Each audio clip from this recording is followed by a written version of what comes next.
Ve jménu Otce i Syna i Ducha Svatého. Milost našeho Pána Ježíše Krista, láska Otcova a společenství Svatého Ducha buď s vámi se všemi. Milí přátelé, vítám vás všechny na této naší studentské mši svaté. Vítám vás všechny zde přítomné i všechny, kdo jste s námi spojeni prostřednictvím televize Noe. Zdravím zvláště všechny nemocné. Vítám také mezi námi naše koncelebranty, otce jezuity, otce Ladislava Noska, Petra Havlíčka. A dnes právě v jezuitském kalendáři máme památku svatého Josefa Maria Rubio, španělského jezuity přelomu 19. a 20. století, který v pastoraci zvláštní péči věnoval chudým a opuštěným. My v těchto momentech, když vstupujeme do Eucharistie, můžeme do ní vstoupit s vědomím, že Boží péče a láska vychází vstříc každému z nás a že nyní bez obav můžeme svěřit všechnu svou vnitřní chudobu do Božích rukou. V momentu ticha litujme svých hříchů.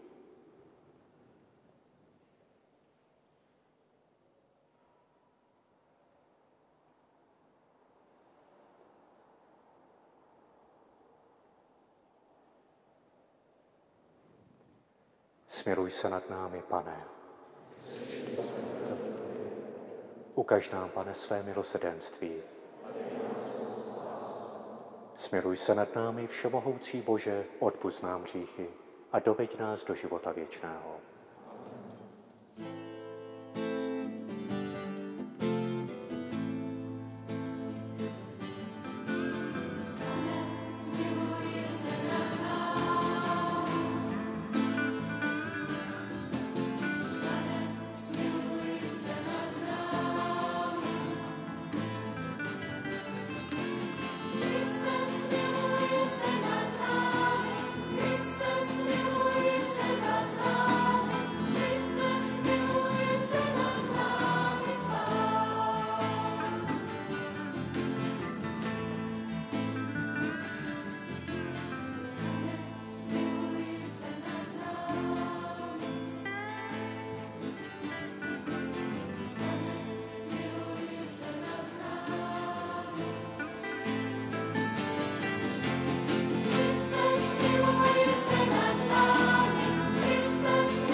Modleme se.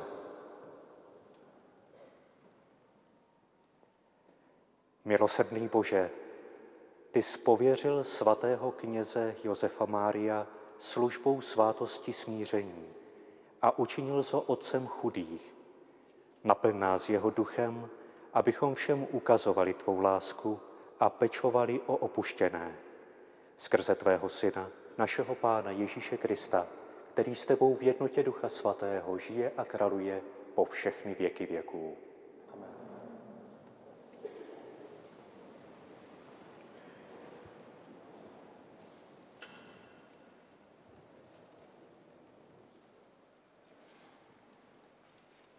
Čtení ze Skutků apoštolů. Velekněz a všichni jeho stoupenci, totiž saducejská strana, byli plní žárlivosti. Proto dali apoštoly zatknout a zavřít do veřejného žaláře.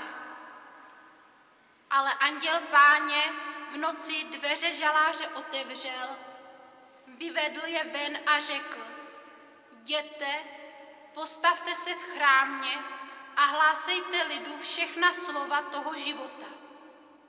Oni uposlechli, vešli časně ráno do chrámu a učili. Zatím se dostavil velekněz a jeho stoupenci. Svolali veleradu i všechny izraelské starší a poslali služebníky do žaláře, aby je přivedli. Když tam však služebníci přišli, Ve vězení je nenalezli. Vrátili se tedy a hlásili: žalář jsme našli pečlivě uzavřený a stráž stát před dveřmi, ale když jsme otevřeli, nenašli jsme uvnitř nikoho. Když velitel chrámové stráže a veleknězí uslyšeli ta slova, byli na rozpacích. Jak se to mohlo stát? Tu kdo si přišel a hlásil jim: muži, které jste uvěznili, jsou v chrámu a učí lid. Odešel tedy velitel se svými lidmi a přivedl je, ale bez násilí. Měl totiž strach z lidu, že je bude kamenovat. Slyšeli jsme slovo Boží.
Však Hospodin mi pomohl. Hospodin je má síla a statečnost, stal se mou spásou. Jasot ze spásy zní ve stanech spravedlivých. Děkujte Hospodinu, neboť je dobrý, jeho milosrdenství trvá na věky. Kámen, který stavitelé zavrhli, stal se kvádrem nárožním. Hospodinovým řízením se tak stalo. Je to podivuhodné v našich očích. To je den, který učinil Hospodin. Jásejme a radujme se z něho. Děkujte Hospodinu, neboť je dobrý, jeho milosrdenství trvá na věky.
Pán s vámi. Slova svatého evangelia podle Jana.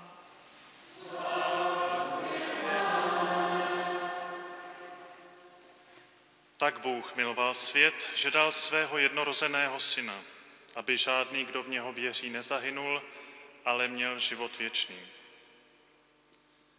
Bůh přece neposlal svého syna na svět, aby svět odsoudil, ale aby svět byl skrze něho spasen.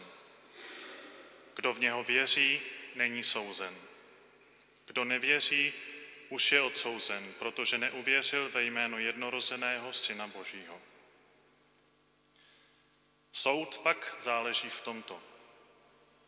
Světlo přišlo na svět, ale lidé měli raději tmu než světlo, protože jejich skutky byly zlé.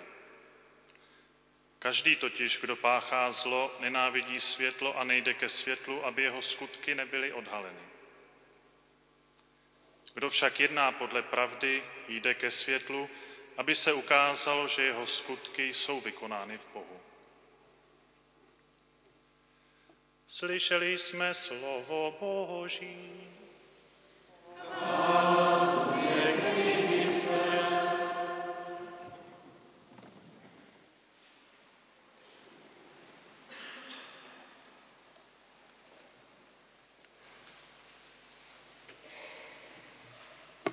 Kdybych se, bratři a sestry, zeptal, kdo byl dnes v prvním čtení vězněm, bylo by to zřejmě považováno za otázku urážlivě jednoduchou, tedy aspoň těmi, kdo by si na obsah prvního čtení vzpomněli. Odpověď by se zdála jasná, přece apoštolové. Ti přemýšlivější z vás by nicméně možná znejistěli, protože by jim došlo, že když se tak ptám, asi to tak jednoduché nebude. A měli by pravdu. Po vnější stránce samozřejmě platí, že v prvním čtení se mluví o uvěznění apoštolů. Pokud se ovšem na věc podíváme z hlediska psychologicko-teologicko-existenciálního, tedy jinak, je to všechno trochu naopak. Uvězněnými jsou věznitelé a vězni jsou svobodnými. To je ostatně v té epizodě symbolicky naznačeno oním zázračným vysvobozením ze žaláře. Vlastně celé čtení by se dalo chápat jako vyjádření rozdílu mezi člověkem vykoupeným a člověkem, který se Kristem zachránit nenechal. Čím víc někdo zaměřuje svůj život na vlastní prestiž, vlastní štěstí, vlastní svobodu, bohatství a vliv, tím víc paradoxně všechny tyto věci v jejich autentické podobě ztrácí a naopak se stává nesvobodným a závislým. Na začátku čtení stojí významná věta. Velekněz a jeho stoupenci, totiž saducejská strana, byli naplněni závistí. Závist, uražená ješitnost, strach o vlastní pozice je něčím, co omezuje myšlení i jednání Ježíšových protivníků napříč celým evangeliem. Je to jako dobrovolně vybudované vězení pro sebe sama, které brání plnohodnotnému kontaktu s vnějším světem i s Bohem a tudíž i nalezení správné životní cesty. Je to stav, který sám Ježíš charakterizoval slovy mají oči, ale nevidí, mají uši, ale neslyší. Apoštolové jsou naopak příkladem lidí osvobozených Božím duchem, lidí vnitřně svobodných. Lidí, kteří vědí, že jejich život je bezpečně skryt v Bohu a kteří o svůj pozemský osud nemají strach buď vůbec, nebo dokáží jednat navzdory němu. Blízkost Bohu, do níž se dostáváme aktivní odpovědí na Boží nabídku, znamená zároveň i umocnění našeho lidství, tedy i naší schopnosti se dobře rozhodovat a jednat. Toto je Bohem chtěná svoboda Božích dětí a pozor na jakékoliv pohodlnější výklady, protože jsou v posledku škodlivé. A ještě jedna poznámka, taková delší trošku, ale... Scéna z prvního čtení není jen historickou informací o tom, jak to bylo kdysi. V podobné situaci jako apoštolové byli ještě v dobách nedávných křesťané i v našich končinách socialistického bloku. A i v současné demokratické Evropě se setkáváme se spontánními nebo i promyšlenými snahami zatlačit křesťanství do sféry privátní a omezit jeho veřejný vliv. Sankce nemívají podobu vězení, bičování nebo popravy, ale existují. Jedná se dokonce o poněkud záludné psychologické manévry, které mohou některé křesťany znejistit víc než pronásledování přímé. Apoštolové by dnes byli pravděpodobně označeni za hloupé nebo pyšné fanatiky, kteří si bláhově myslí, že jen oni mají pravdu, čímž připravují půdu pro nějakou totalitu, sektářství nebo terorismus. Rozumný katolík bude s těmito ataky počítat a nenechá se jimi odradit. Stejně tak platí, že situace křesťanů vylíčená v dnešním prvním čtení je situací zcela běžnou například v islámských zemích, v Severní Koreji a mnohde jinde. I tam je každé veřejné hlásání evangelia trestné. Každý z nás se tedy v podobné situaci může ocitnout buď v jiném koutu naší planety, nebo v budoucnu zde. Jak mnozí z vás asi zaznamenali, byl v tomto roce zavražděn pákistánský ministr pro náboženské menšiny Shahbaz Bhatti, jediný křesťan ve vládě a člověk, který se zasazoval za zrušení takzvaného zákona o rouhání, zneužívaného proti nemuslimům. K nasazení pro křesťany ho ve 13 letech při jednom velkopátečním kázání pohnula touha odpovědět na lásku, kterou vůči němu prokázal Ježíš. Ve své aktivitě pak nepřestal ani přesto, že byl kvůli podobnému postoji nedávno zabit jeden z pákistánských guvernérů a že on sám, Shahbaz, obdržel množství výhrůžek smrtí. Nakonec byl 2. března vytažen islamisty z auta a rozstřílen. V jednom textu z roku 2005 napsal: Chci vám říci, že v písmu svatém a v Ježíšově životě nacházím mnoho povzbuzení. Čím více čtu biblické verše a slova našeho Pána, tím více se cítím posilněn a roste mé odhodlání. Když přemýšlím o tom, že Ježíš Kristus obětoval vše, že Bůh naší záchraně poslal svého jediného syna, ptám se sám sebe, jak mohu následovat výstup na Kalvárii já. Pro Krista chci žít a pro něj chci zemřít. Tato odevzdanost mě činí šťastným. Dokud žiji, až do posledního mého výdechu, budu pokračovat ve službě Ježíši a těmto ubohým trpícím lidem, křesťanům, potřebným, chudým. Tolik Shahbaz Bhatti v roce 2005. Tento případ je ale ještě působivější. Namísto Shahbáze se po jeho zabití nabídl jeho bratr Paul, lékař žijící do té doby v zahraničí. Byl také opravdu jmenován kvůli odporu, ale pouze do funkce zvláštního poradce vlády pro náboženské menšiny. Na starosti má ale tutéž agendu jako jeho bratr i s tímtéž rizikem. Křesťanství a jím zprostředkovávaná nabídka člověku nikdy nezanikne. Nakolik však bude životaschopné, bude záležet na tom, kolik bude podobně svobodných křesťanů a křesťanek, jako byli apoštolové, bratři Bhattiové, nebo jako byl v neděli blahoslavený Jan Pavel II. A protože tato úvaha byla o svobodě dětí božích, uzavřeme ji prosbou, která se při mši svaté pravidelně přednáší po modlitbě Otče náš. Vysvoboď nás ode všeho zlého, Bože, a dej našim dnům svůj řád a mír. Amen.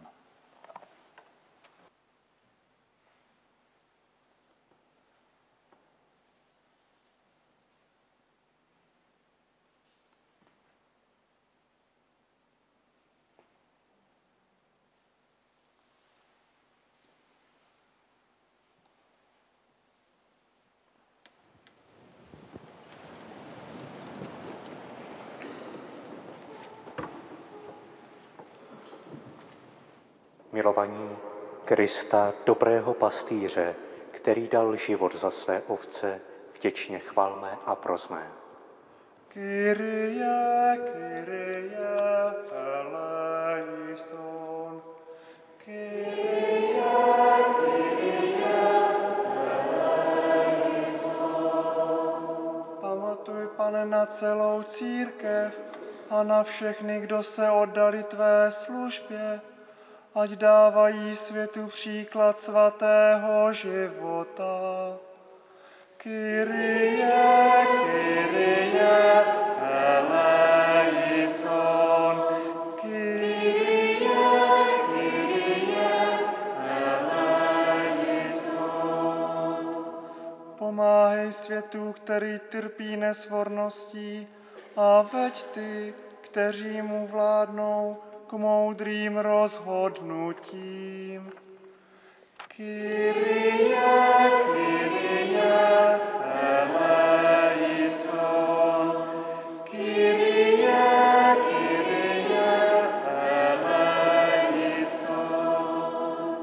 Dávej pokoj a radost všem, kdo v tebe věří, ať žijí jako děti světla a svědkové tvého vítězství.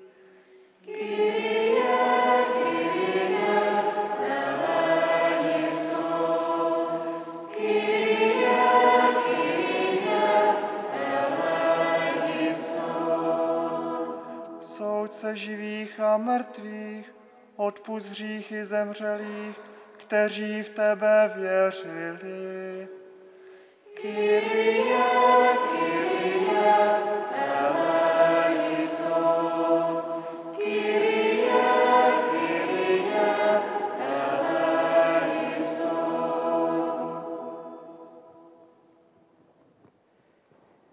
V životě tvých svatých vidíme, jak velké věci činíš, Pane, tam, kde člověk spolupracuje s tvou milostí. Pomoz i nám jít za tebou ve stále větším úsilí o věrnost a svatost, neboť ty žiješ a králuješ na věky věků. Amen.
Modleme se, aby Bůh přijal oběť své církve.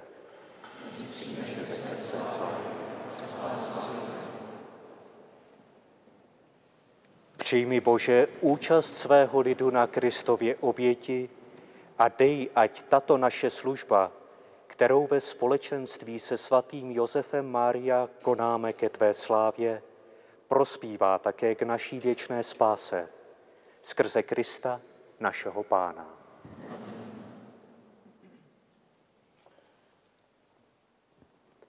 Pán s vámi. Vzhůru srdce. Vzdávejme díky Bohu našemu Otci.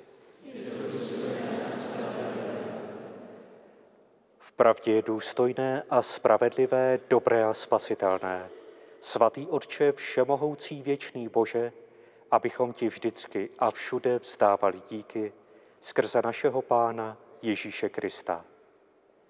Skrze něho jsi dal církvi svatého Josefa Mária, aby pro ně žil, aby ji vyučoval slovem i příkladem, aby jí pomáhal svou modlitbou. A proto tě společně s anděli a se všemi svatými ustavičně chválíme a voláme.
Vpravdě jsi svatý Bože a právem tě chválí všechno, co jsi stvořil.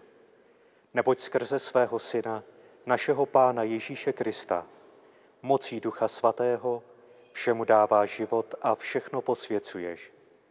A ustavičně si shromažďuješ lid, aby od východu až na západ byla tvému jménu přinášena oběť čistá.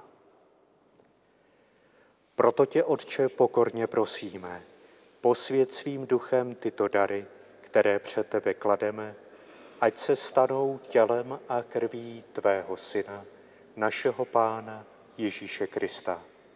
Neboť on sám nám přikázal slavit toto tajemství. V noci, kdy se za nás vydal, vzal při večeři chléb, vzdal ti díky a požehnal, lámal, dával svým učedníkům a řekl: Vezměte a jeste z toho všichni. Toto je moje tělo, které se za vás vydává.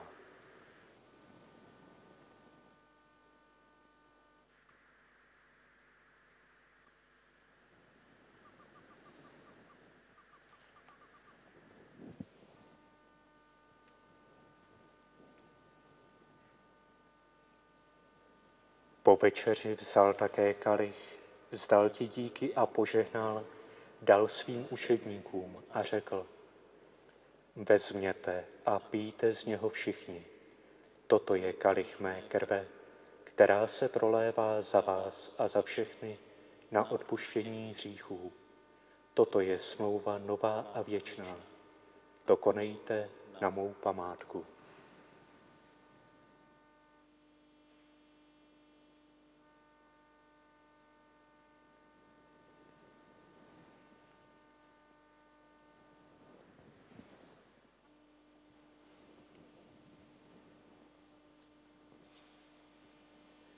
Tajemství víry, tvou smrt.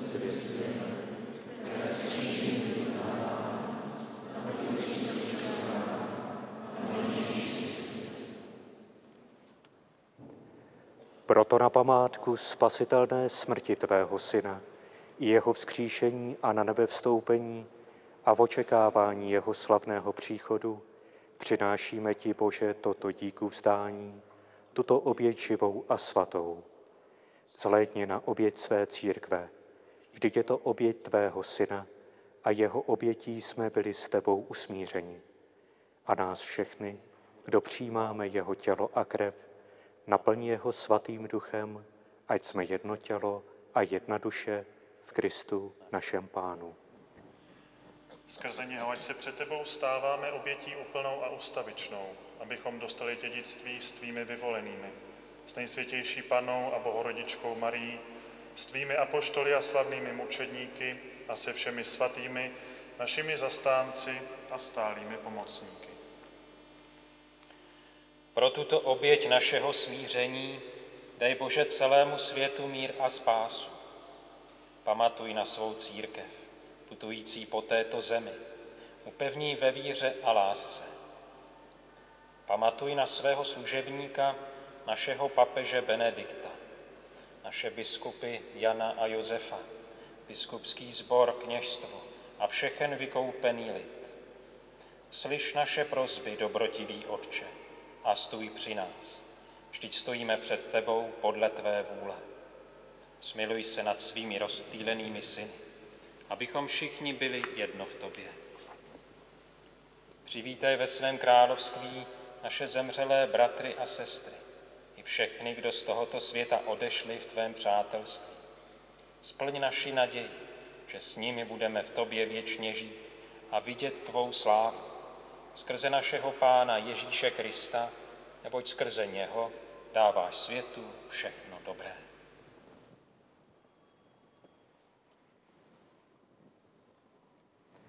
Skrze něho a s ním a v něm je tvoje všechna čest a sláva, Bože Otče všemohoucí, v jednotě Ducha Svatého, po všechny věky věků.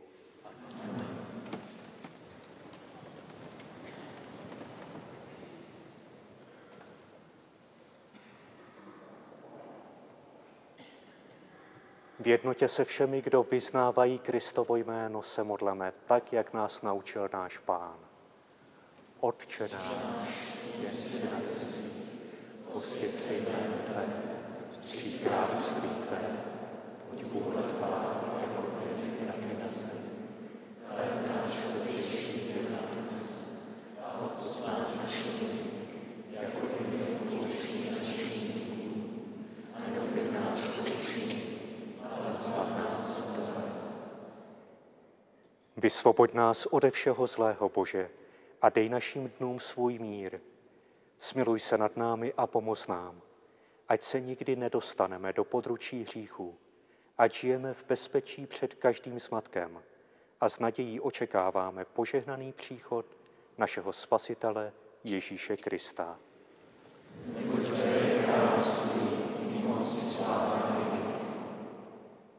Pane Ježíši Kriste, ty jsi řekl svým apoštolům: odkazuji vám pokoj, svůj pokoj vám dávám. Nehleď tedy na naše hříchy, ale na víru své církve. A podle své vůle ji naplňuj pokojem a veď k jednotě, neboť ty žiješ a králuješ na věky věků. Pokoj Páně, ať zůstává vždycky s vámi. Pozdravte se navzájem pozdravením pokoje.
Hle, beránek Boží, ten, který na sebe vzal hříchy světa. Blahoslavení, kdo jsou pozváni k večeři beránkově.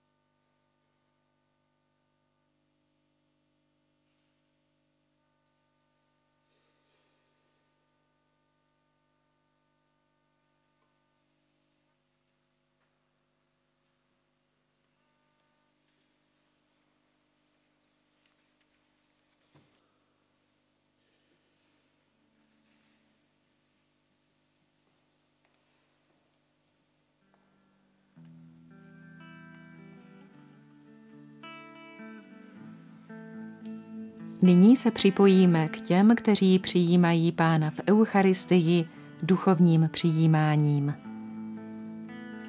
Pane Ježíši Kriste, věřím, že jsi pravdivě a skutečně v nejsvětější svátosti přítomen jako Bůh a člověk. Věřím, že mě miluješ. Také já chci tebe dokonale milovat, ale co mohu, Pane, bez tebe? Ty jsi, Bože, má síla. Toužím po tobě. I když tě právě nyní nepřijímám v oltářní svátosti, prosím, přijď ke mně duchovně a učiň si u mě příbytek. Pane, zůstaň se mnou a nedopusť, abych se od tebe odloučila.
Modleme se.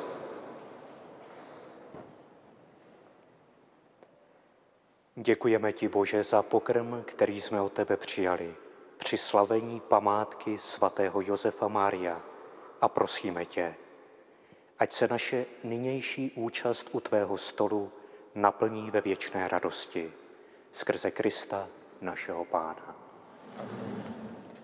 Přijměme na závěr Boží požehnání. Pán s vámi.